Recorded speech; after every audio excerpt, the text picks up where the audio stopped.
안녕하세요. 사연 읽어주는 남녀입니다. 오늘도 와주셔서 감사합니다. 구독과 좋아요 부탁드리며 오늘의 사연 바로 시작하겠습니다. 당신 고작 이런 거나 시키려고 나랑 결혼한 거야? 손에 물 한 방울 안 묻힌다며. 아내는 그날도 제게 폭언을 쏟아내기 시작했습니다. 조금만 자신의 신경에 거슬리게 하면 아내는 어느 순간 연상군 같은 폭군이 따로 없었죠. 이럴 때면 아이들도 아내의 눈치를 슬슬 보며 자기 방으로 숨기 바빴어요. 이게 정말 온전한 가정인지 저는 하루에도 12번씩 깊은 생각이 빠지곤 했습니다. 결혼하기 전, 그리고 결혼 후에는 한 10년 동안 아내는 정말 착하고 순한 사람이었어요. 남자 경험도 거의 없이 저를 인생 첫 남자로 맞이해 열렬히 사랑해 주었고, 결혼한 후에도 가정에 최선을 다했습니다. 저는 그런 아내를 보며 세상에서 가장 복이 많은 사람이 바로 저라고 생각할 정도였죠. 하지만 어느 순간부터 아내는 집 안에 일어나는 일 중에 자신의 비위를 거슬리는 일이 생기면 미친 듯이 화를 냈고, 저와 결혼한 것에 대한 후회를 한다며 분노를 참지 못했어요. 너무나 당황스럽게 변해버린 아내의 모습을 본 저는 친한 친구에게 물어볼 정도였습니다. 요즘 우리 마누라 왜 이렇게 화가 많아졌는지 모르겠다. 니네 마누라도 그러냐? 왜? 죄수씨 세상 착하고 순한 사람이잖아. 어떤데? 얘기를 좀 해봐. 아이, 뭐 조금만 자기 마음에 안 들면 나랑 결혼한 걸 후회한다. 내가 나쁜 놈이다 그러고, 엊그저께는 뭐 별일도 아닌 일로 이혼하자는 말을 꺼내더라니까. 이거 수상한데? 아직 갱년기가 올 나이도 아닐 테고. 저기 말이야, 내 주변에서 보면 요즘 여자들이 밖에서 남자 만나고 그러면 자기 남편한테 그렇게 이유 없이 화를 내고 그렇더라고. 재수씨가 그럴 사람은 아니지만. 야야야, 너 뭐라는 거야? 됐다. 괜히 얘기 꺼낸 내가 잘못이지. 그만하자, 됐다. 친구의 이야기를 듣고 저는 몹시 기분이 나빠졌어요. 여자들이 밖에서 남자를 만나고 그러면 집안에, 특히 남편에 대한 온갖 불만이 쏟아진다고 했습니다. 저도 TV에서 그런 걸 본 적은 있었지만 설마 하니 제 아내가 그럴 수 있다는 것은 단 한순간도 상상해 본 적이 없었죠. 그런데 점점 시간이 지날수록 아내의 행동은 많이 이상해져 갔습니다. 하다못해 제가 평소에도 늘 하는 행동조차 꼴배기 싫다면서 잠까지 따로 자자고 하는 것이에요. 아유, 꼴배기 싫어. 당신 진짜 나한테 가까이 오지도 마. 알았어? 오늘부터 당신 거실에서 자. 여기 이불. 뭐? 아이, 갑자기 거실에서 자라니 그게 무슨 말이야. 나 등 베겨서 바닥에서 못 자는 거 알면서.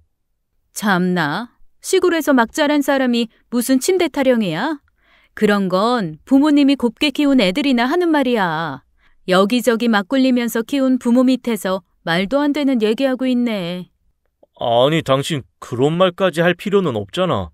아이, 정말 사람이 어쩜 저렇게 차디차게 변한 건지 원. 아내는 급기야 저희 부모님까지 깔보는 듯한 말투로 말을 했어요. 점점 지나쳐가는 아내의 행동에 저도 화가 날 대로 난 상태로 지내게 되었고, 곰곰이 생각을 해보게 되었습니다. 도대체 뭐가 불만인 걸까 하며 그동안 아내와 제게 있었던 일을 차분하게 되짚어 보았죠. 그런데 한 가지 딱 떠오르는 것이 있더군요. 바로 저희 어머니에 관한 것인데, 아버지가 돌아가시고 홀로 계신 어머니와 합가를 하고 싶다는 말을 한 이후부터였던 것 같습니다. 아내와 저는 기분 좋게 둘이 술잔을 기울이고 있다가 합가 이야기를 꺼냈는데, 아내는 그 자리에서 벌떡 일어나 방 안으로 들어가 버렸었거든요. 다른 부분에서는 전혀 부딪힐 일이 없었으니 딱 그것 한 가지만 기억이 납니다. 사실 아내는 그 후로 제게 아주 많이 소홀하긴 했어요. 아이들한테는 어쩔 수 없이 엄마의 역할을 하긴 했지만 제게 점점 짜증이 많아졌고 잠자리도 피했었죠. 그리고 집순이라고 제가 부를 정도로 집에만 있는 것을 좋아했는데 밖에 나가 친구들을 만나고 밤늦게 들어오는 일도 잦아졌던 것 같네요. 모든 것을 종합해 볼 때 아내에게는 무언가 큰 변화가 있었고 온 가족은 그걸 느끼고 있다는 겁니다. 한 번은 큰 아이가 제게 이런 말을 한 적이 있어요. 아빠, 엄마가 요즘 이상해. 화도 진짜 많이 내고 맨날 집에도 없고. 예전에는 우리 학교 갔다 오면 맨날 집에서 간식 해주고 학원 갈 준비도 챙겨주고 그랬거든. 근데 맨날 집에 없어서 나랑 동생이랑 편의점에서 간식 사 먹는다니까. 그랬어? 아유, 우리 딸이 그래서 서운했구나. 근데 엄마는 굉장히 착한 사람인 거 알고 있지. 착한 사람도 때로는 이렇게 밖에 나가서 친구도 만나고 싶고 바깥 바람도 쐬고 싶은 거야. 그러니까 우리가 조금 엄마를 기다려주자. 그럼 분명히 엄마도 예전의 모습으로 돌아올 거야. 치, 착한 사람이 맨날 짜증내고 내 전화도 안 받고 그래? 바쁘면 그럴 수도 있지 뭐. 진동으로 해놓고 있으면 전화 온지도 모를 때가 있잖아. 우리 딸, 오늘 아빠가 맛있는 거 사줘야겠다. 뭐 먹고 싶어? 말만 해. 아빠가 다 사줄게. 한창 예민할 중학생 딸은 엄마의 달라진 행동에 서운함을 느끼고 있었습니다. 저는 그런 딸이 엇나가지 않도록 좋은 말로 타이르고 아내에 대해 잘 포장해 주기만 했었어요. 빠른 시일 안에 아내가 예전의 그 착한 모습으로 돌아오기만을 바라면서 말이죠. 아내의 예전 모습은 정말 너무나도 사랑스러웠습니다. 지금은 돌아가신 아버지가 유난히도 많이 아껴주실 만큼 사랑스럽고 착한 여자였어요. 남을 배려할 줄도 알고 어른도 공경할 줄 아는 고운 마음씨를 가졌던 아내는 저희 부모님께도 너무도 잘했습니다. 특별한 날이 아니어도 부모님 댁에 찾아가자고 먼저 얘기해주는 사람이었고 제게도 항상 부모님이 너무 좋다면서 미소를 지어주었죠. 대부분의 여자들이 시자만 들어도 질색을 할 만큼 싫어하는 시댁을 이렇게나 좋아해주니 제가 더 이상 무얼 바라겠어요. 그런 아내의 모습을 보며 아버지는 결혼 후 5년쯤 되었을 때 아버지가 갖고 있던 땅을 주신다는 말씀까지 하셨습니다. 3형제 중에 막내인 저희를 유난히도 예뻐해 주셨기 때문이라고 생각해요.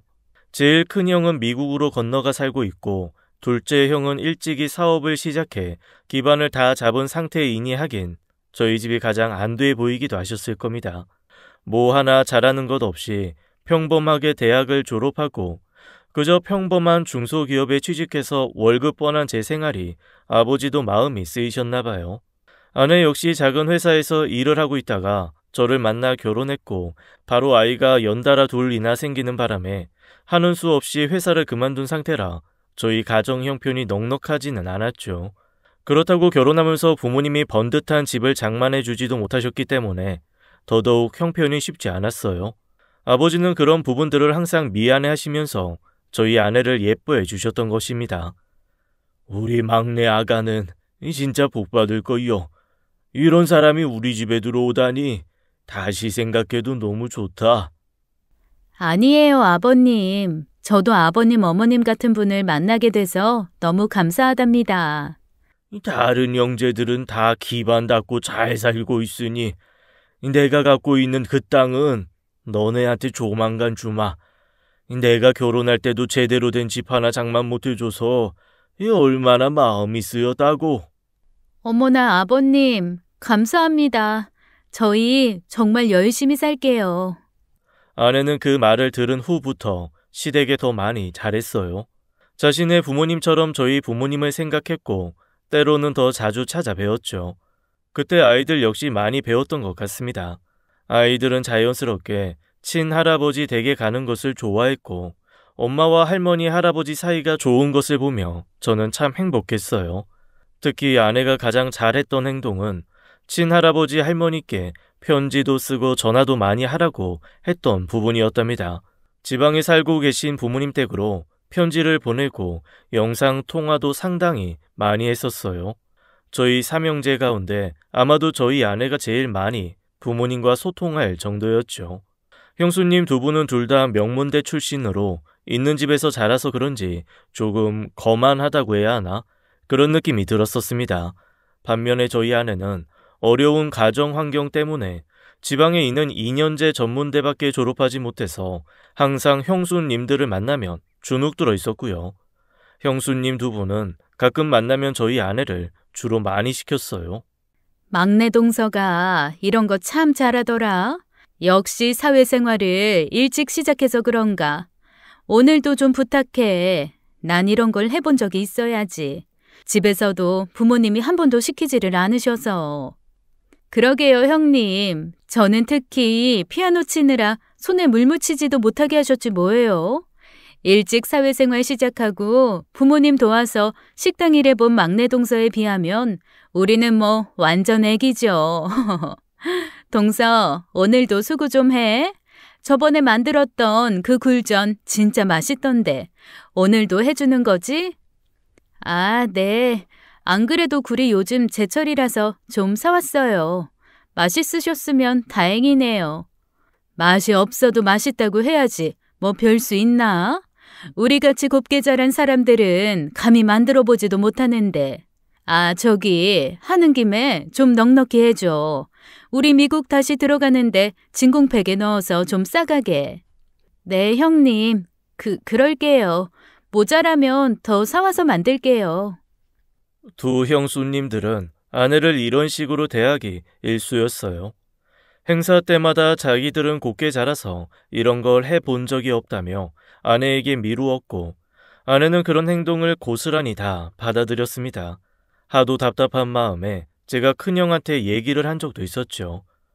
아이, 저기 큰형 있잖아. 집안 일인데 다 같이 해야 되는 거 아니야? 애 엄마만 자꾸 다 맡아서 하게 되네. 야, 임마. 뭘 그런 걸 가지고 그러냐. 보다시피 우리는 미국에 왔다 갔다 하면서 이미 준비하느라 니네 형수 정신이 하나도 없다고. 그래봐야 꼴랑 몇 년 했다고 생색내기냐. 아니 그래도 애엄마도 애 키우고 틈틈이 부업도 하고 그러느라 힘든데. 아, 이놈이 완전히 지 마누라 치마폭에 쌓였어는. 그러니까 네가 큰일을 못하는 거야 임마. 남자가 돼가지고는. 에휴. 큰형님은 저와 나이 차이가 조금 있어서 그런지 항상 저를 아이 대하듯 했었어요. 제가 이 말을 했을 때에도 저를 무슨 마누라 치마폭에 쌓여서 노는 어린 신랑 취급을 했고 저는 몹시 불쾌했습니다. 하지만 형제간의 불화를 일으키고 싶지는 않아 꼭 참았죠. 상황이 이렇다 보니 아내는 명절이나 시댁 행사만 있으면 몸살이나 며칠이나 끙끙 앓았어요. 명절 증후군이라고 하는 말이 딱 저희 아내를 두고 하는 말 같아서 너무 미안했죠. 하지만 아내는 단 한 번도 불평 불만을 하지 않았어요.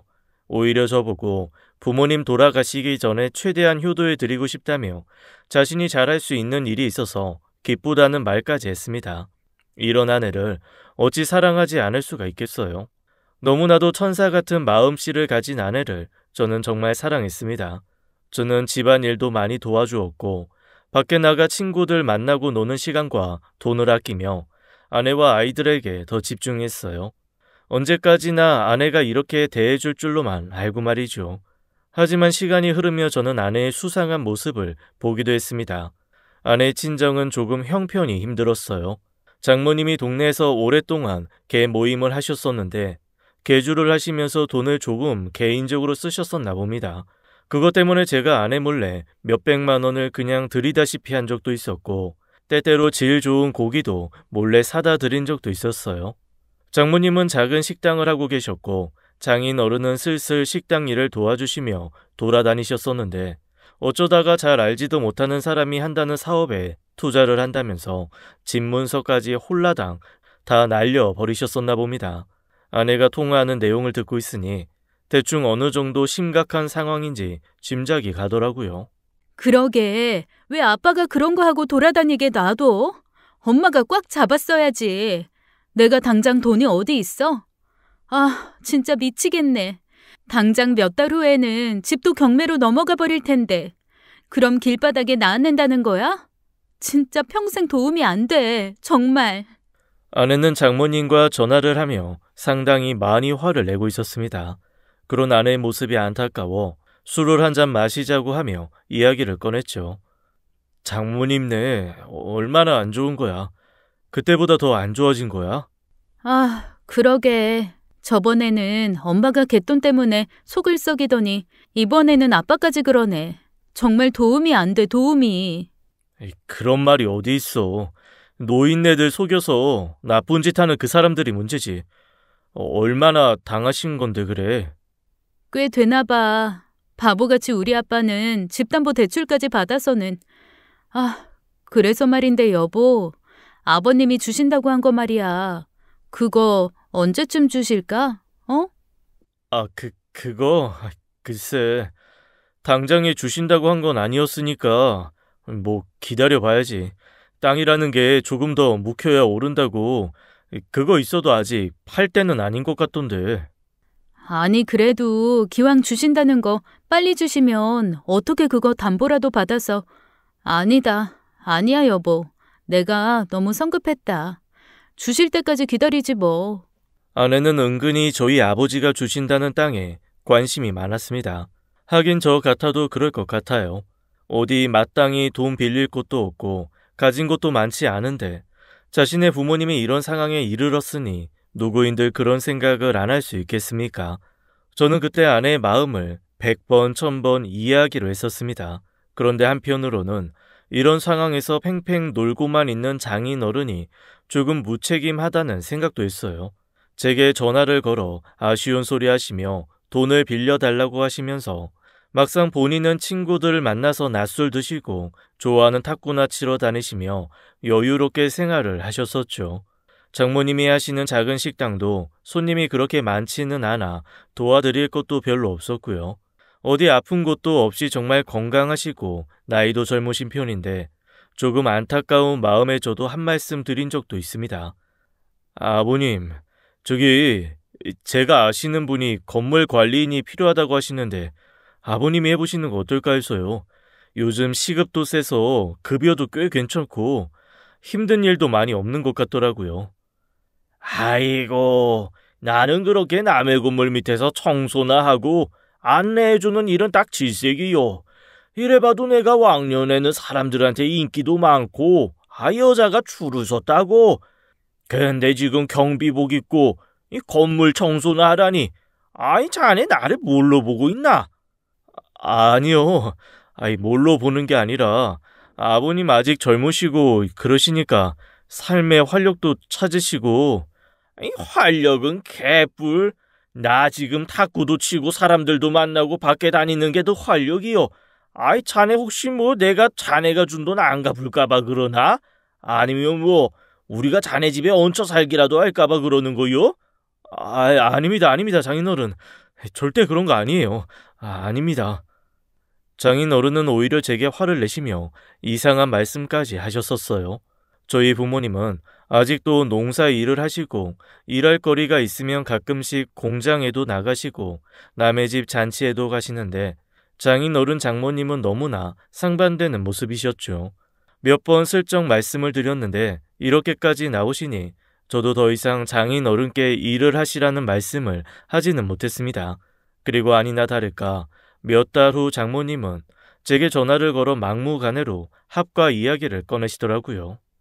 저기 최서방, 내가 미안한 말 하나 해야 될 것 같은데 글쎄 우리 집이 경매에 넘어갔지 뭐야. 그래서 말인데 아주 당분간만 자네 집에서 좀 신세를 져야겠네. 우리 노인네 둘 잠만 자는 거니까 어려울 거 없지? 그럼요 장모님. 괜찮습니다. 그래, 자네 집이 방도 3개고 하니까 애들 방에서 우리가 좀 지내야겠네. 장모님과 장인어른은 며칠 후 짐을 싸서 저희 집으로 오셨고 결국 한 방에 짐을 푸셨어요. 말이 쉽지 얼마나 불편한지 말씀 안 드려도 아실 겁니다. 거실에서 편하게 드러누워 TV도 제대로 보지 못할 정도로 불편했었는데 그걸 또 눈치채시고는 장인어른은 틈만 나면 제게 미안하다, 잘못했다 하시며 자책을 하셨죠. 그렇게 1-2달 정도 같이 보내면서 황당한 일이 한두 번이 아니었습니다. 저녁마다 배달 음식을 시켜 먹자고 말씀하시고 주말이 되면 다 같이 어디 놀러를 가자는 말씀을 수시로 하셨어요. 저는 제 개인 용돈까지 아끼면서 생활하고 있는데 너무 펑펑 쓰며 과소비를 하는 모습에 걱정이 되기도 했죠. 2달쯤 그렇게 보내면서 아내의 카드값은 평소보다 2배가 넘게 나왔고 그중 다수는 장인 장모님과의 저녁 배달 음식 그리고 주말마다 어디론가 나가서 쓰는 돈이었습니다. 그러면서 우연히 듣게 된 아내와 장모님의 말에 저는 그만 충격을 받고 말았어요. 아니 그러니까 니네 시아버지는 그놈의 땅 언제 준다는 거니? 도대체 언제? 답답한 노인네 같으니라고. 그러니까 말이야. 그렇게 미친 듯이 잘해줬는데도 왜 아직도 안 주시는 거야? 그거 명의 이전만 하면 되는 걸. 뭘 그렇게 답답하게. 아유 짜증나. 너 애초부터 너무 티낸 거 아니야? 그래서 노인네가 뜸들이는 거 아니냐고. 티를 내긴 내가 몰래. 그냥 천천히 주시라고 하고 티 하나도 안 나게 잘해드렸는데. 아유, 그 노인네들뿐만 아니라 잘난 척하는 형님년들 꼬라지 보면 미치고 팔짝 뛰겠다니까. 그러니까 얼른 알랑방구라도 껴서 그 노인네한테 뭔가 대책을 찾아봐. 아내는 제가 평소에 알던 모습과는 상당히 다른 말들을 하고 있었습니다. 특히나 저희 부모님과 형수님들에 대해서는 굉장히 안 좋게 얘기를 하더라고요. 원래부터 그런 것인지 아니면 그동안 제가 헛것을 보았던 건지 의심이 갈 정도였죠. 그로부터 얼마 후 저희는 아주 오랜만에 제 본가로 향했습니다. 집안에 장인 장모님이 계시니 본가에도 이전만큼 자주 가지는 못했거든요. 그런데 본가에 가자마자 아버지가 저희 부부를 불러 앉히셨습니다. 저기 말이다. 아니, 저희 둘째 형이 사업이 조금 안 좋아서서 내 어쩔 수 없이 그 땅을 좀 줬다. 너희 부부에게 약속한 거 못 지켜서 미안하구나. 하지만 어쩔 수가 없었다는 것만 좀 알아다오. 작은 형 상황이 많이 안 좋아요? 아마 얼마 전에 크게 부도가 났던 모양이요. 당장에 애새 때리고 어디 갈 곳도 없고 해서 내가 급히 땅을 좀 처분해서 줬다. 너희도 부모니까 내 마음 잘 알 거 아니냐. 애비맘 이해하지? 그럼요 아버지. 이해하죠. 괜찮습니다. 저 괜찮아요. 가족인데 이럴 때 도와야죠. 조금 놀라기는 했어도 둘째 형이 사정이 그렇다니 이해했어요. 아버지도 너무 미안해하시는 것 같아서 괜찮다며 안심을 시켜드렸고 그 땅 없어도 저희 가족이 굶어 죽는 것 아니라며 말씀드렸지만 옆에 있는 아내는 왠지 표정이 좋지 않았습니다. 잠시 후 몸이 좋지 않다며 빨리 집에 가서 쉬고 싶다는 아내의 말에 급하게 아버지 집에서 나와 저희 집으로 향하는데 아내는 계속 옆에 앉아 한숨을 들이쉬고 내쉬더라고요. 무슨 말을 걸어도 제 눈도 제대로 쳐다보지 않고 대답도 제대로 하지 않았으며 뭔가 불만이 가득해 보였습니다. 아이들도 있어서 뭐라 말도 못한 채 그대로 집으로 향했는데 아내는 장인 장모님 계시는 방으로 쏙 들어가면서 오늘은 저 혼자 자라고 말을 했죠. 누가 보아도 그 땅 때문에 아내가 화가 난 게 분명했습니다. 새벽녘 잠이 오지 않아 뒤척거리고 있는데 아내와 장인 장모님이 나누는 이야기가 또 귀에 들어왔어요. 아이 사돈 양반은 어떻게 된 것이? 한 입으로 두 말을 한다냐? 네가 그동안 그 집에서 파출부처럼 일했다면서 어떻게 한순간에 싹 바꿔서 다른 형제한테 줘버리냐고? 몰라. 짜증나 죽겠어 아빠. 그거 보고 여태까지 기다리고 또 기다렸는데. 사실 애아빠 뭐 볼 게 있어? 그나마 집에 땅 좀 있다고 해서 눈 딱 감고 결혼해서 귀머거리 장님처럼 참고 또 참고 살았는데 나도 봐봐 어떻게 하는지. 에휴 짜증나. 그래 너도 앞으로 하고 싶은 거 하면서 마음껏 살아. 굳이 열심히 아둥바둥 살 필요도 없는 것 아니냐. 이판사판이니까 집안 살림 한번 싸그리 말아먹으면 네 시아버지가 살던 집이라도 팔아서 내주시겠지. 장인 장모님과 아내는 딱 한 통속이 되어서 저희 아버지를 원망하고 있었습니다. 너무 화가 나서 당장이라도 그 방으로 뛰쳐 들어가고 싶었지만 그때까지만 해도 저는 현실을 부정했던 것 같아요. 이토록 착하고 순한 아내가 절대 그럴 리가 없다고, 지금은 잠시 화가 나서 황당해서 그럴 것이라고 속으로 100번쯤 생각하며 화를 눌렀죠. 저는 아내와 장인 장모의 서운한 마음을 잘 알고 있었기에 제가 갖고 있던 적금 하나를 깨기로 했습니다. 아내 모르게 작게나마 들어가고 있던 적금이었는데 이것이라도 깨서 장인 장모님에게 작은 월세 집 보증금이라도 해드리면 서운한 마음이 좀 풀리지 않을까 했었어요. 3천만 원쯤 되는 적금을 깨서 작은 월세방 하나를 마련해 드렸고 드디어 장인 장모님이 저희 집에서 나가게 되셨습니다. 아이들은 이제 다시 각자의 방이 생겨서 너무 좋다고 했고 저 또한 생활하기가 편하더라고요. 아내도 이 정도면 제 성의를 봐서라도 서운한 마음을 풀지 않을까 기대하고 있었는데 제 예상과는 반대로 그 후로 점점 더 차갑게 변해가고 있었습니다. 무슨 말만 하면 돈이 없다는 식으로 말을 잘라버리고 제게 차디찬 반응을 보이며 한 번은 너무 화가 나서 아이들이 있는 앞에서 그만 소리를 지르고 말았어요. 당신 도대체 왜 그래? 나한테 뭐가 그렇게 화가 난 건데 왜 이렇게 변한 거냐고. 내가 뭘 변해? 그러는 당신은 뭐 예전같이 나한테 대해주고 약속도 잘 지키고 하는 줄 알아? 고생 안 시키고 행복하게 해준다더니 뒤지게 일만 하게 만들고. 내가 무슨 부엌대기냐? 뭐라고? 부엌대기? 여자 남자가 할 일이 따로 있는 건데 갑자기 그런 말이 웬 말이야.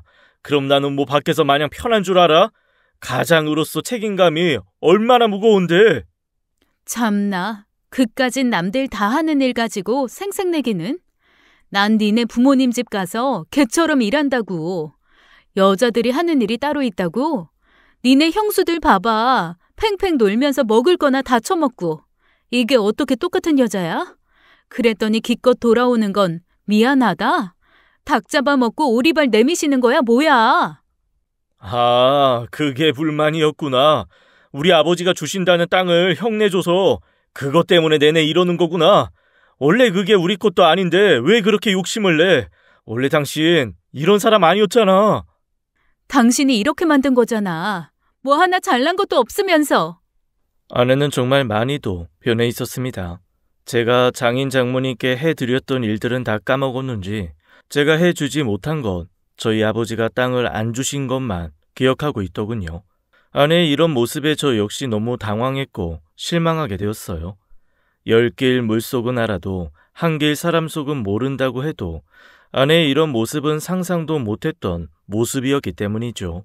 거기에 동달아 아내 편만 들면서 저희 아버지와 형제들을 나쁘게 얘기하는 장모님과 장인어른의 모습까지 겹쳐 보이며 아내에 대한 상당한 실망을 했었습니다. 그 뒤로 아내는 아이들에게 시켜 저희 부모님 집에 자주 쓰던 편지도 쓰지 않았고 자주 가려고 하지도 않았어요.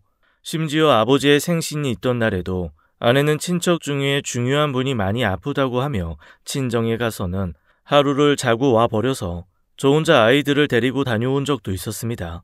그리고 아내는 점점 자기가 하고 싶은 일을 하기 시작했어요. 집에서 열심히 하던 부업도 안 했고 시간 쪼개서 나가던 알바도 그만두어 버렸습니다. 예전부터 자신은 메이크업을 배우고 싶었다면서 학원비 100만 원을 달라는 말을 하기도 하더군요. 몇 번은 아무 말 하지 않고 아내가 하고 싶다는 것을 전폭적으로 지원해 주었죠.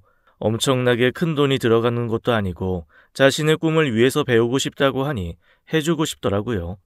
그런데 아내의 행동은 점점 심해져만 갔고 외출도 매우 잦아졌습니다.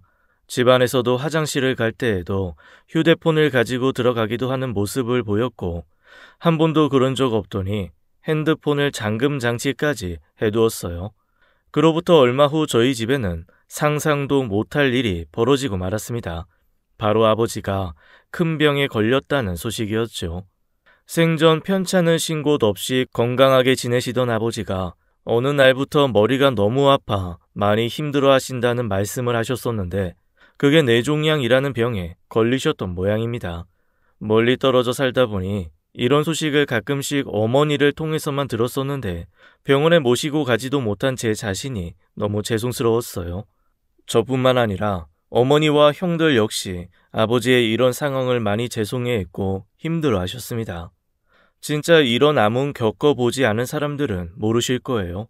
본인뿐만 아니라 가족들까지 엄청난 고통과 스트레스에 빠져서 하루하루가 완전히 지옥과 다름없었죠. 특히 항암 치료가 시작되고 나서는 아버지를 큰 병원으로 모시고 가는 일부터가 가족들이 힘들어했습니다. 예전 같았으면 아내가 앞장서서 모시고 갔을 테지만 더 이상 아내는 그렇게 하지 않더군요. 아니, 내가 왜 아버님을 모시고 가? 당신 잘난 형수들 2명이나 있잖아. 근데 왜 내가 하냐고. 상황이 그렇잖아, 여보. 큰 형수는 미국 왔다 갔다 하시고 또 둘째 형수는 상황 같은 소리 하고 자빠졌네. 시간은 만들면 되는 거고 상황은 노력으로 충분히 바꿀 수 있는 거라고. 당신부터가 생각이 틀려먹었어. 어떻게 마누라를 이 집안의 식모쯤으로 생각하는 거야, 뭐야? 난 이번에는 못해. 못하니까 그런 줄 알고 있어. 아내의 차디찬 말에 저도 더 이상 할 말이 없었습니다. 하긴 그동안 형수가 둘이나 있었지만 아내가 일을 많이 한 것은 맞거든요. 아내에게 강요를 하는 것도 맞지 않은 것 같아 제가 직장에 휴가를 내면서까지 아버지를 병원으로 모셔다 드렸고 병실을 지켰습니다. 아버지는 심신이 점점 지쳐갔고 고통도 심해지셨어요. 그 와중에도 제 아내를 찾으시는 모습에 눈물까지 나왔죠. 애미는 어디 갔냐? 우리 착한 막내 며느리 보고 싶은데. 네, 아버지. 이 처가집에 좀 일이 있어서요. 곧 올 거예요. 조금만 기다려주세요, 아버지. 그래, 그럼. 아무렴 시애비가 이 꼴인데 안 오려고. 세상에서 제일 착한 우리 막내 며느리는 그러지 않지. 아버지의 목소리에는 힘이 없으셨고 눈빛에는 그리움이 가득하셨습니다. 그 후로 아버지는 수술을 받으셨고 항암 치료도 계속되었지만 수술 후 상태는 급격하게 안 좋아지셨으며 얼마 남지 않았다는 의사 선생님의 말씀을 들었어요. 의사 선생님은 이제 슬슬 이별을 준비하라는 말씀을 하셨고 아내는 그 말을 듣고 마지못해 병원으로 왔습니다. 이전 같지 않고 차갑고 냉담한 반응에도 아버지는 더 이상 어떤 표현도 못하셨고 눈만 껌뻑이며 아내를 쳐다보았으며 그 후 며칠 지나지 않아 세상을 떠나셨어요. 한 사람이 이 세상에서 사라져 버리는 일이 이렇게도 갑자기 일어난다는 것에 너무 슬프고 허망하고 한동안 저를 인생을 살아갈 이유를 찾지 못했습니다. 그나마 그래도 아이들이 곁에서 위로해 주었기에 버틸 수 있는 힘이 생겼던 것 같아요. 그리고 혼자 남아 계신 어머니 역시 하루가 다르게 몸이 상하셨어요. 아버지가 없는 집에 혼자 덩그러니 계신 어머니는 우울증을 앓기 시작하셨고 뭔가 마음이 쇠약해져 가셨죠. 제가 아이들을 데리고 주말마다 찾아뵐 때면 제 손을 잡고 아버지로 착각하시는 경우까지 있었습니다. 아이고, 지환이 아버지. 어디 갔다 온 거야? 내가 혼자 자느라 얼마나 무서웠다고. 다시는 나 두고 가지 마. 응?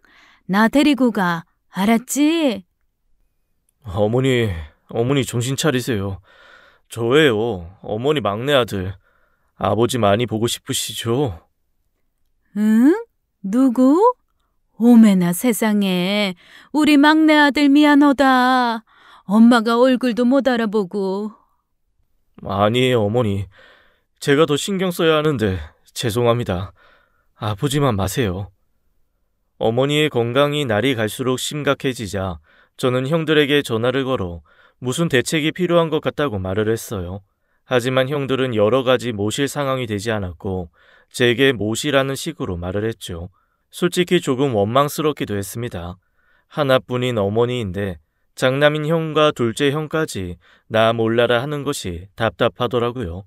저도 모르게 한숨을 깊게 내쉬었더니 그 모습을 보고 형들이 못됐다는 말까지도 했어요. 그날 성인이 된 후 처음으로 형들과 언성을 높이며 다투었던 것 같습니다. 저는 하는 수 없이 어머니를 저희 집으로 모셔왔어요. 어머니가 제대로 혼자서 일어설 수 있을 때까지만 이라도 돌봐드릴 생각이었죠. 추운 겨울이었는데 보일러를 제대로 틀지도 않아 냉골인 바닥에서 잠을 청하시는 어머니 때문에 제가 얼마나 속상했는지 모릅니다. 하지만 아내는 이런 제 모습을 이해할 수 없다고 했어요. 당신 뭐야? 누구 마음대로 어머니 모시고 오래. 내가 모시고 오랬어? 여기 당신이랑 나랑 같이 사는 집이야. 왜 혼자 마음대로 하냐고. 여보, 사정이 그렇게 됐어. 생각해봐. 어머니 온전치도 않으신데 혼자 어떻게 계셔. 당신이 이해해줘. 그렇다고 어머니가 남한테 피해 끼치고 그러실 분은 아니잖아. 당분간만, 어? 뭐라고? 당신은 며느리 고충은 진짜 눈꽃만큼도 몰라. 돈은 다 다른 자식들 주고 우리 집에서 이렇게 모시자는 게 말이나 된다고 생각해? 그냥 같은 공간에 있는 것만 해도 나는 불편하다고. 아니, 어떻게 그런 말을 할 수가 있어? 장인 장모님 그때 사기당하고 그랬을 때도 우리 집에 같이 계셨잖아. 그건 멀쩡한 우리 엄마 아빠였고 정신도 오락가락하는 병든 시모를 내가 미쳤다고 모셔? 난 그런 거 다 모르겠고 일단 싫다고 정확하게 얘기했으니까 그런 줄이나 알아. 아내의 반응은 정말 차갑고 냉담했어요. 어떻게 이렇게까지 변할 수가 있는지 의심이 갈 정도였습니다. 한 번도 이런 아내의 모습까지는 생각해 본 적도 없었는데 저는 몹시 당황했어요. 아이들은 오히려 할머니가 조금 이상해졌다며 걱정을 하는 눈빛이었는데 아무렇지도 않게 냉대하는 아내에게서 너무 실망을 했습니다. 어머니는 정신이 오락가락하시면서도 제게 미안하다고 말씀하셨어요. 아이고야, 내가 미안하다. 네 집에 와서 이렇게 신세 지는 게 아닌데. 나 집에 갈란다. 어머니 신세라니요. 당분간 여기 계세요. 집에 보일러도 안 틀어놓고 그렇게 계실 거면서 어머니 지금 누구라도 옆에 같이 있어줘야 해요. 그래도 네 아버지가 설마하니 나를 보내기야 하겠어? 괜찮어, 버텨야지. 어머니 이러시면 진짜 저 화낼 거예요. 고집 피우지 마시고 계세요. 어머니 혼자 생활 가능하실 때 되면 제가 안 가신다고 해도 보내드릴 거라고요. 아셨죠? 어머니는 오히려 아내의 눈치를 보며 미안하다는 말씀을 하셨습니다. 평생 자식들 위해서 고생만 하신 어머니가 어쩌다 이런 모습에 되셨는지 생각하니 눈물이 나올 지경이더군요. 그렇게 어머니는 저희 집에 오셔서 당분간 생활을 하게 되었습니다. 어머니를 위해서 저녁에 맛있는 음식도 포장해 왔고 모시고 나가서 옷도 한 벌 사드렸어요. 아내는 별로 마음에 내키지 않는지 밥도 함께 먹지 않을 때도 있었지만 시간이 지나면 좋아지리라고 생각했죠. 설마 하니 하나뿐인 시어머니인데 뭐 어떻게 하겠나 싶었거든요. 아이들도 할머니를 잘 따랐고 어머니도 조금씩 낯선 이 집에 적응을 해 나가실 거라 믿었습니다. 그런데 며칠 후부터 어머니의 표정이 조금 어두우시더라고요. 퇴근을 하고 와보면 어머니는 홀로 작은 아이방에 우두커니 앉아 계셨고 거실로 나오시라고 해도 자꾸만 괜찮다는 말씀만 반복하셨습니다. 식사를 하시라고 해도 방 안으로 가져다 달라고 하시면서 함께 있는 시간을 피하시는 것 같았고 아무튼 뭔가가 이상했었어요. 아내에게 눈치를 보며 무슨 일이 있느냐고 물었지만 아내는 쌩하니 대답을 회피해 버렸기에 제 마음은 답답해져만 갔습니다. 그 후로 한 2주일쯤 지났으려나 그날은 날씨가 아주 추워서 사람들이 외출을 자제할 정도였어요. 최강 한파 뉴스를 보고 저 또한 몇 겹의 옷을 낑겨 입었는지 모릅니다. 어김없이 직장에 갔다가 퇴근을 했고 오는 길에 따끈한 붕어빵 한 봉지를 가득 사와 어머니께 드리려고 했는데 어머니의 모습이 어디서도 보이지 않는 거예요. 어머니, 붕어빵 사왔어요. 어머니, 여보, 어머니 어디 계셔? 어머니 집에 가셨어. 불편하다고 그러셔서. 뭐? 아이, 그게 무슨 말이야? 집에 가시다니. 여보, 그게 무슨 말이냐고. 무슨 말은 무슨 말이야. 내가 얘기한 그대로지. 계속 불편하다고 하시면서 집에 가시겠다고 하는데 어떡해? 터미널까지 택시 태워 보내드렸지. 뭐라고? 아무리 노인네가 불편하다고 해도 이 엄동 설안에 택시를 태워 보냈다고? 그 먼 길을? 당신 도대체 어떻게 이럴 수가 있어? 어떻게 이럴 수가 있긴. 내가 무슨 천사야? 다른 형님들은 다 땅 받아먹고 입 싹 닫는데 왜 나만 이래야 돼? 정 마음 아프면 형님들한테 얘기해. 왜 나한테 그래? 아내는 아주 큰 소리로 자신의 입장을 이야기했습니다. 저는 그날 너무 화가 나서 더 이상 아내의 얼굴을 마주하고 싶지도 않았어요. 당장에 차를 끌고 어머니가 혼자 계신 시골집으로 향했습니다.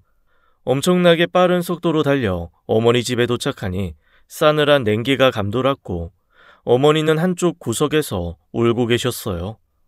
어머니, 괜찮으세요? 죄송해요. 너무 죄송해요. 아니요, 죄송하기는. 다 내 죄지 뭐. 난 괜찮어. 괜찮으니까 얼른 가봐. 얼른 보일러를 세게 틀어드리고 어머니가 잠들 때까지 기다렸다가 집에서 나왔어요. 집으로 돌아오는 길에 얼마나 많은 눈물을 흘렸던지 평생 살면서 그토록 많은 눈물을 흘린 것은 처음이었던 것 같아요. 너무 마음이 쓰리고 아파 그대로 집 앞에 도착한 후 동네 술집에 홀로 앉아 소주 2병을 마셨던 것 같습니다. 그리고 다음날 회사에 출근을 하려는데 경비 아저씨가 저를 붙들고 말씀을 하시더군요. 시어머니였지? 집에 잘 들어가셨대? 안 가봐도 되는 거요? 네? 네. 우리 어머니세요. 왜요? 무슨 일 있었어요? 내가 이런 말 해도 될런지 모르겠는데 그 집 사모님 진짜 보통이 아니시더라고. 얼마나 사람을 소리 질러서 내쫓듯이. 아이고, 젊은 사모님들 진짜. 그게 무슨 말씀이세요? 제 아내가 어떻게 했길래? 내 자네 같은 아들이 있어서 얘기해주는 걸세. 아주 사람을 쥐잡듯이 잡으면서 택시에 거의 밀어쳐버리는데 어머니가 찍소리도 못하시고 아이고 아주 남일 같지 않아서 자네한테 말해주는 걸세. 경비 아저씨의 말은 너무나도 충격적이었습니다. 아내가 어머니에게 소리를 지르며 내쫓듯 택시를 태워 보냈다는 것이었어요. 저는 좀 더 정확하게 알아야 했었기에 큰딸을 불러 물어봤습니다. 큰딸도 잠시 망설이더니 집안에서 아내가 어머니에게 했던 여러 행동들에 대해 이야기를 해주었죠. 아빠, 이거 말해도 되는 거지? 우리 엄마 왜 그렇게 변한 거야? 엄마 그러면 안 되는 거잖아. 할머니한테 막 꼴도 보기 싫으니까 방에서 나오지 말라고 소리 지르고 당장 집에서 나가라고 소리치고 그리고 막 설거지랑 빨래 이런 거 시키고 엄마는 밖에 나갔다 오고 그럼 할머니가 우리 간식까지 만들어주고 집 청소도 다 했어. 커튼까지 다 바르셨어. 딸의 말을 들은 저는 분노가 끌어올라와 몸부림이 쳐질 정도였어요. 도대체 어떻게 이렇게까지 할 수 있는지 감히 용납이 되지 않을 정도였죠.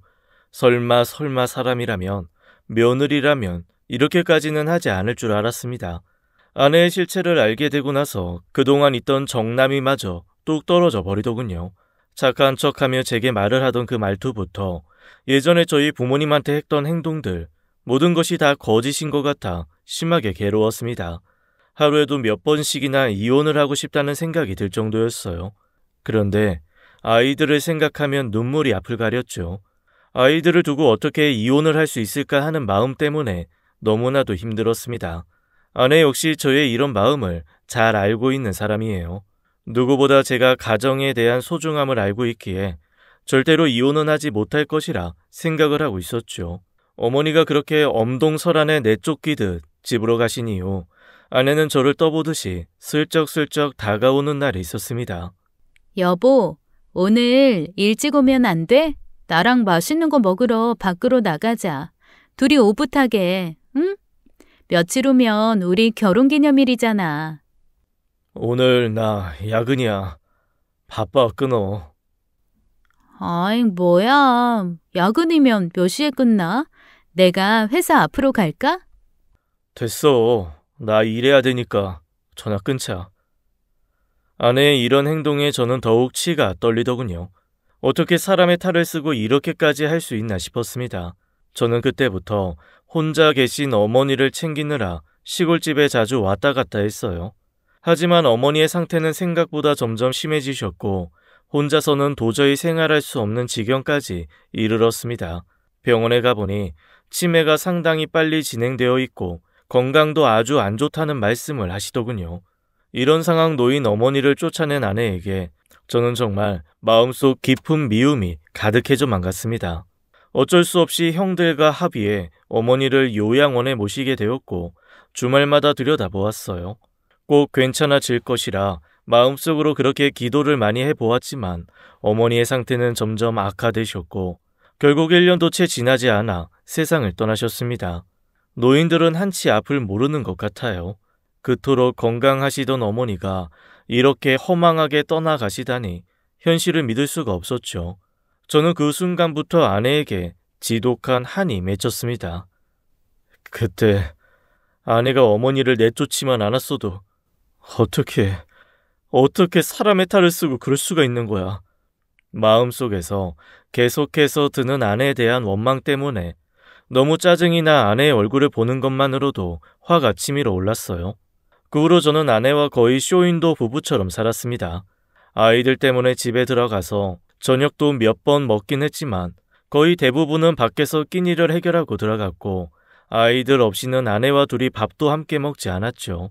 이부자리를 가지고 나와 거실에서 잠을 자며 아내와 살을 부딪히는 것조차 싫었었는데 아내 역시 밖에 외출을 하고 늦게 들어오는 날이 많아지더군요.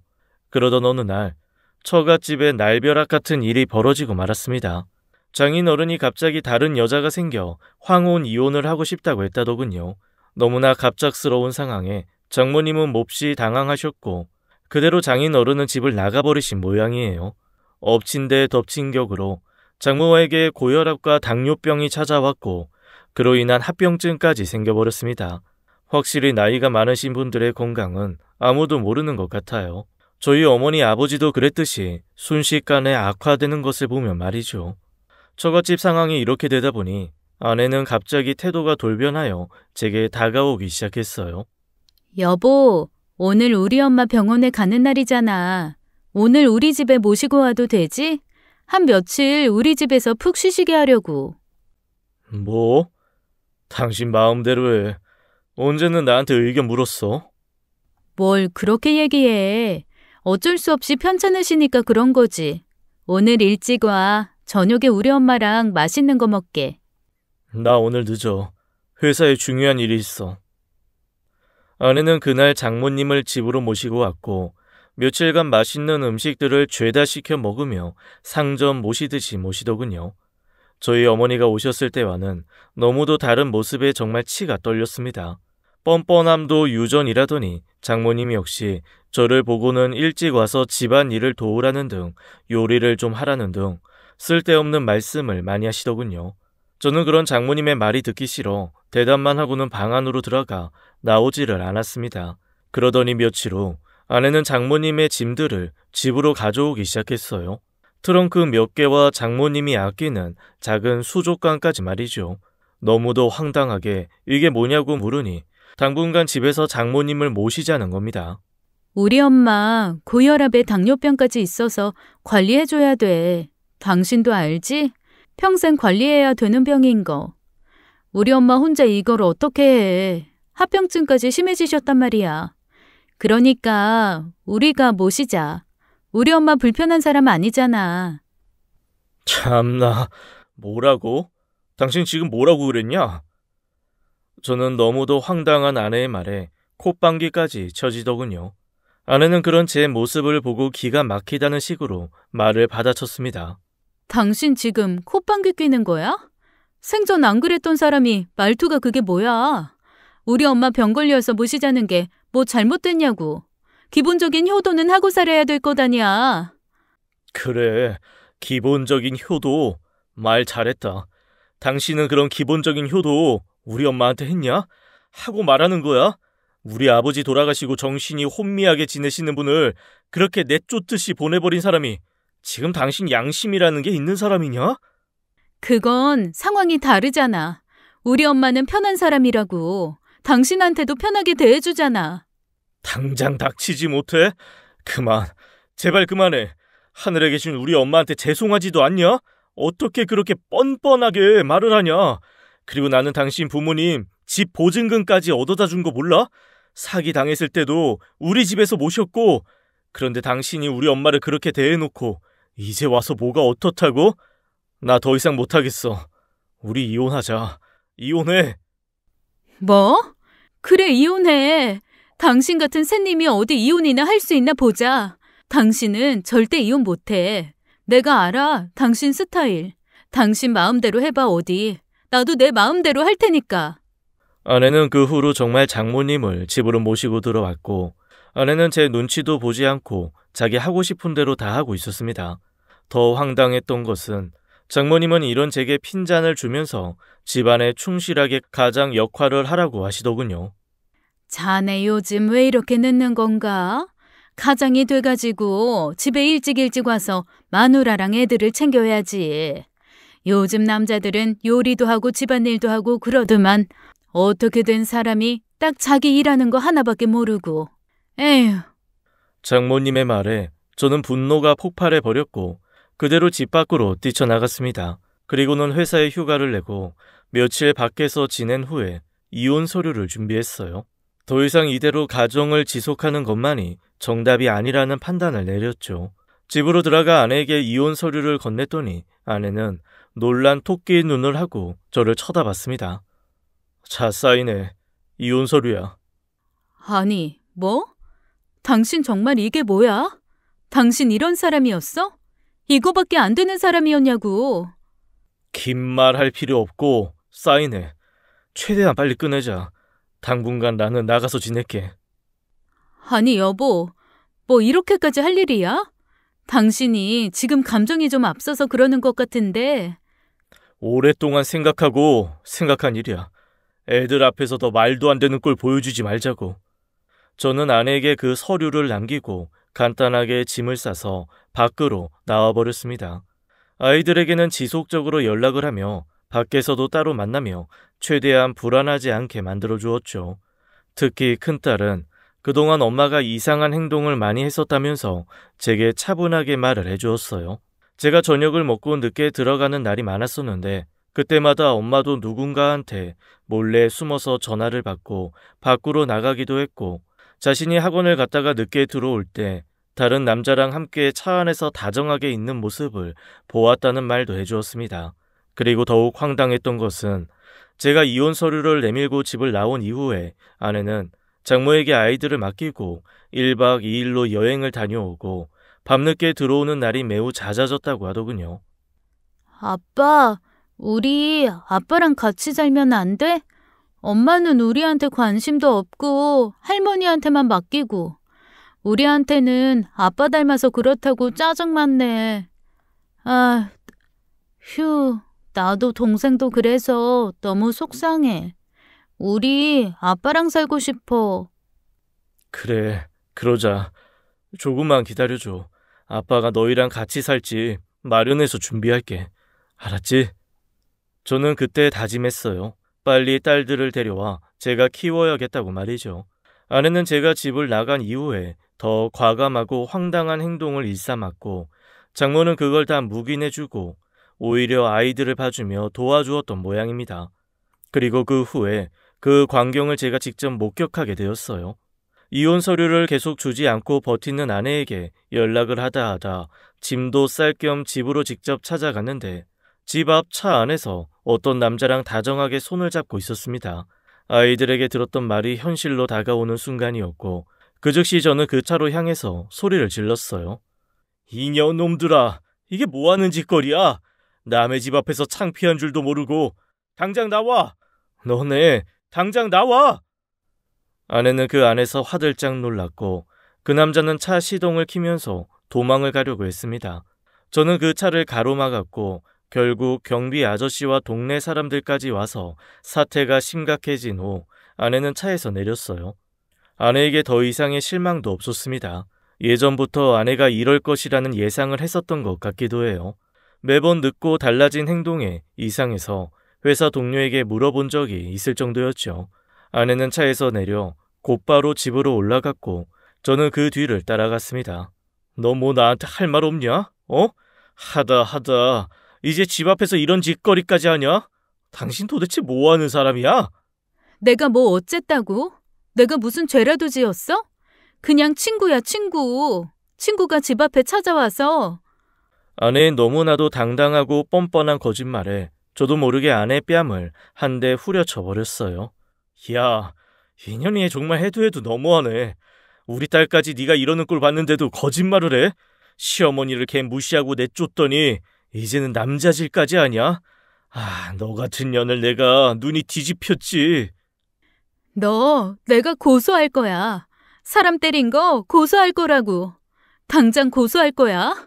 네가 해준 게 뭐 있다고 나를 이렇게 막대해. 결혼하고 해준 게 뭔데? 됐고 당장 이혼 서류 사인이나 해. 더 이상 너네 집 사람들하고 말 섞는 거 자체가 짜증난다. 그리고 정리되는 대로 이 집에서 나가. 재산 분할 정확하게 할 거고 너 오늘 이 꼬라지 난 거 위자료까지 받을 거니까 돈 준비해야 될 거야. 뭐가 어쩌고 저째? 야! 저는 아내의 말을 씹어버린 채 집 안으로 들어갔고 아이들에게 간단히 짐을 챙기라고 한 후 아이들을 데리고 밖으로 나왔습니다. 아이들은 심상치 않은 분위기를 눈치챘고 장모님은 아무것도 모른 채 저보고 미친놈이라고 하셨죠. 그런 장모를 쳐다보지도 않은 채 그대로 집을 나와 차를 끌고 그곳을 빠져나왔습니다. 운전을 하면서 정말 많은 생각들을 했어요. 그동안 아내를 만나서 결혼하고 아이들을 낳고 살았던 수많은 일들이 파노라마처럼 스쳐 지나갔죠. 하지만 이런 식으로 결혼 생활을 지속하는 것보다 확실하게 정리를 하는 것이 아이들을 위해서 100번, 1000번 더 낫다는 결론이 났습니다. 아내는 그 후로도 절대로 이혼만은 안 된다며 저보고 그냥 이대로 살자고 하더군요. 자기는 이 집에서 장모를 모시고 살 거고 절대로 나가지 않을 거라며 저보고 나가서 살면 되지 않느냐고 했습니다. 제가 싫다고 하니 회사까지 찾아와 무릎을 꿇고 싹싹 빌면서 미안하다고 하더군요. 여보 진짜 미안해. 내가 뭔가 귀신이 씌었었나 봐. 내가 돌았지. 진짜 나 좀 용서해 주라. 응? 그리고 그 남자한테 보낸 위자료 소송 그거 좀 취소해 줘. 나 안 만나. 진짜 우리 아무 사이 아니라니까. 회사까지 찾아와서 이러고 싶냐? 그랬으면 제대로 사람 구실을 했었어야지. 너한테 더 이상 기대할 것도 없고 바라는 것도 없고 아무 느낌도 없다. 그러니까 그냥 당장 꺼줘. 아내는 끝끝내 이혼에 합의해주지 않았고 결국 이혼은 소송으로까지 가게 되었죠. 양육권과 더불어 아내와 상간남의 위자료까지 받게 되며 이혼은 마무리가 되었습니다. 아내는 그 중간중간 제게 얼마나 많은 욕설과 인신공격을 했는지 몰라요. 하다못해 돌아가신 저희 어머니를 거론하며 자식 교육 운운을 했을 정도이니 어떤 사람인지 짐작이 가실 겁니다. 이혼소송 과정은 생각보다 길었고 힘들었지만 사랑하는 아이들과 함께라서 다행이었어요. 만약 제게 아이들이 없었다면 어땠을지 상상조차 하고 싶지 않습니다. 다행히 아이들도 저와 함께 살고 싶다고 적극적으로 의사 표현을 했고 지금도 만족하고 있는 것 같아요. 저는 아이들과 새 보금자리를 마련했습니다. 작지만 햇빛이 잘 드는 따뜻한 곳이에요. 그래도 형들이 여러모로 도움을 주어서 대출을 끼고 아주 작은 건물도 하나 매입하려고 하고 있습니다. 이렇게 열심히 살다 보면 더 좋은 미래가 함께 할 것이라고 굳게 믿고 있죠. 여기서 제 사연을 마치겠습니다. 부디 여러분들 인생에도 꼭 행복한 앞날이 있었으면 좋겠네요. 지금까지 사연 읽어주는 남녀였습니다. 끝까지 함께 해주신 여러분 감사드리며 저희는 다음 사연으로 돌아올게요. 감사합니다.